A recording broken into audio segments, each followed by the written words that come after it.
हिमाचल प्रदेश के आईजीएमसी में लगातार कोरोना संक्रमण की दरों में कमी देखने को मिल रही है, लेकिन फिर भी कोरोना वायरस की दूसरी लहर की चेन को तोड़ना अधिक आवश्यक है, जिसके लिए प्रदेश सरकार निरंतर प्रयास कर रही है। लेकिन केवल प्रदेश सरकार के प्रयासों से कोरोना को जीता नहीं जा सकता है, जब तक लोग खुद एहतियात नहीं बरतेंगे। प्रदेश सरकार ऑक्सीजन सिलेंडर, वेंटिलेटर या फिर बेड्स को बढ़ा ले, लेकिन जब तक लोग जागरूक नहीं होंगे तब तक कोरोना की जंग नहीं जीती जा सकती। ये बच्चा हमारे अस्पताल में डिलीवरी के बाद डिलीवरी के दौरान जब बेसिकली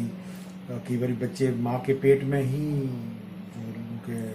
स्टूल पास कर देते हैं, जिसको म्यूकोनियम कहा जाता है, और उसको वो निगल लेते हैं, जिस वजह से उनकी सांस और पेट में जो है वो इंटेस्टाइन में समस्या हो जाती है। तो ये बच्चा म्यूकोनियम आइलियस करके हमारे यहाँ पर लाया गया था, जिसके लिए इसकी पीडियाट्रिक सर्जरी विभाग में सर्जरी भी की गई। इंटेस्टाइनल ऑब्स्ट्रक्शन में ये बच्चा चला गया था, इसकी आंत का बहाव जो है वो रुक गया था, और उसके बाद इसको पीडियाट्रिक आईसीयू में रखा गया था। वहीं जांच के दौरान ये बच्चा जो है वो कोविड पॉजिटिव आया है, और जब कोविड पॉजिटिव बच्चा बहुत गंभीर स्थिति में था, तब इसके परिवार वालों ने डॉक्टर्स की सलाह ना मानते हुए इस बच्चे को वो अपनी जिम्मेवारी पर इलाज ना करवाते हुए घर लेके चले गए थे, और उसी दौरान इनकी वहाँ पर मृत्यु हुई है। सर क्या क्या क्या कह सकते हैं कि जो प्रदेश का जी नहीं, ये बिल्कुल कोरोना से कोरोना पॉजिटिव होना एक अलग बात है, और कोरोना बीमारी होकर मरना अलग बात है। कोरोना पॉजिटिव था ये बच्चा, पर मृत्यु का कारण कोरोना नहीं था। मृत्यु के कारण जो इसकी बच्चे की डिलीवरी के दौरान और बाद में जो कॉम्प्लिकेशन हुई, वह मृत्यु के मुख्य कारण है। सर अगली बात हिसाब से ही इंतजामात किए जाते रहे हैं, आगे भी किए जाते रहेंगे, और जो कयास लगाए जा रहे हैं कि थर्ड वेव में बच्चों पर जो है वो ज़्यादा इन्फेक्ट करेगा, तो अभी इस पर कुछ भी टिप्पणी करना उचित नहीं है। हमें मुख्यतः तौर पर संक्रमण की चेन को तोड़ने पर हमें कार्य करना है, और रही अस्पतालों में इलाज को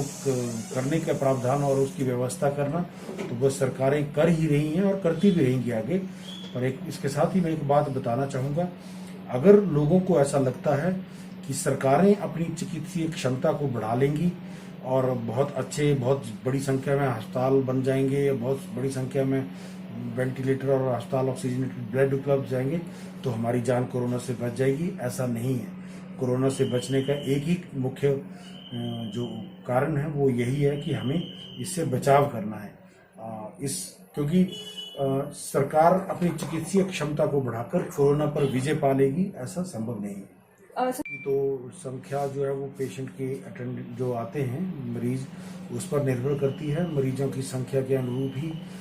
सैंपल की जांच की जाती है, और अन्य क्षेत्रों से भी, बिलासपुर जिला से, सोलन जिला से भी सैंपल हमारे पास आते रहते हैं। तो वर्तमान समय में इस वक्त जैसे सबको जाहिर है कि संक्रमण की दर कम हुई है, सुधार जो वो कोरोना केसेस में देखा गया है, और हमारे संस्थान में भी इस वक्त 93 पेशेंट्स जो हैं वो कोविड के एडमिट हैं, उपचाराधीन हैं। अगर पिछले 24 घंटों की बात करें तो पिछले 24 घंटों में 4 नए मरीज भर्ती हुए हैं, 14 मरीजों की छुट्टी हुई है, और 3 लोगों की इलाज के दौरान मृत्यु हुई है। क्या कारण मानते हैं कि देखिए, मुख्य कारण तो हम यही समझते हैं कि ये सरकार के द्वारा लगाई गई बंदिशें, और उन बंदिशों का लोगों के द्वारा जो पालन किया गया है, उस पर ये सारी चीज़ डिपेंड करती है। हाँ, ये बात भी स्वाभाविक है कि कुछ टाइम बाद वायरस का स्ट्रेन वीक होता है और फिर दोबारा से उसमें म्यूटेशन होती है। ये बातें शोध का विषय है, और मुख्यतः जो प्रथम दृष्टि में हमें कारण समझ में आता है वह यही है कि सरकार के द्वारा जो गाइडलाइन, जो बंदिशें लगाई गई, लोगों के द्वारा उसका पालन करना। सर इसके ये थर्ड वेव की ही बात नहीं है। हम बार बार कहते रहे हैं कि कोरोना बहुत लंबे समय तक हम लोगों के साथ रहने वाला है, इतनी आसानी से और इतनी जल्दी ये हमारा पीछा नहीं छोड़ने वाला है। तो स्वाभाविक ही है, क्योंकि ये एक गंभीर बीमारी की श्रेणी में इसको रखा गया है, और भारत सरकार के द्वारा इसको नोटिफाइबल डिजीज की श्रेणी में रखा गया है। ये तो एक एकेडमिक और नोटिफिकेशन का काम है, परंतु इसके साथ ही साथ जिन लोगों को ये इन्फेक्शन हो रहा है ब्लैक फंगस का, खासकर ये वह लोग हैं जो जिनके शरीर की प्रतिरोधक क्षमता मतलब बीमारियों से लड़ने की क्षमता कम है, और जिस वजह से इन लोगों में इस तरह की बीमारी पाई जाती है और हालात जो है वो गंभीर स्थिति में चले जाते हैं। और अगर समय रहते ही इसका जांच और इलाज ना किया जाए तो लोगों की अंगों का नुकसान होना, जैसे आंख खराब होना, आंख की रोशनी चले जाना, या गंभीर स्थिति में जान चले जाना, इस तरह की स्थितियां लोगों को झेलनी पड़ सकती हैं। सर ब्लैक फंगस से जो है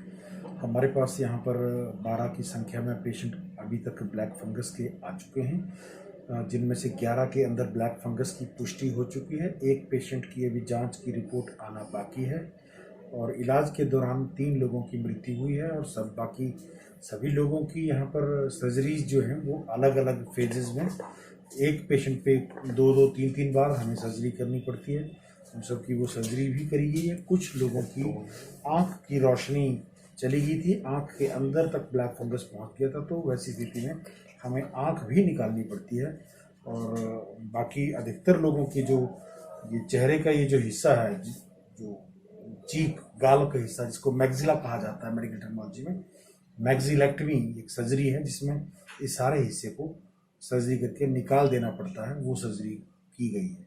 सर इसके अलावा देखिए, जितने भी मरीज रहे हैं, केवल एक व्यक्ति को छोड़कर बाकी सब लोगों में कोरोना या तो पॉजिटिव रहे हैं वो लोग, या वर्तमान में कोरोना पॉजिटिव हैं। और सभी लोग जो हैं वो प्रदेश के विभिन्न अस्पतालों से आए हैं, और किसी न किसी अन्य बीमारी से भी वह लोग इन्फेक्टेड थे, जिस वजह से उनकी जो प्रतिरोधक क्षमता है वो कम है।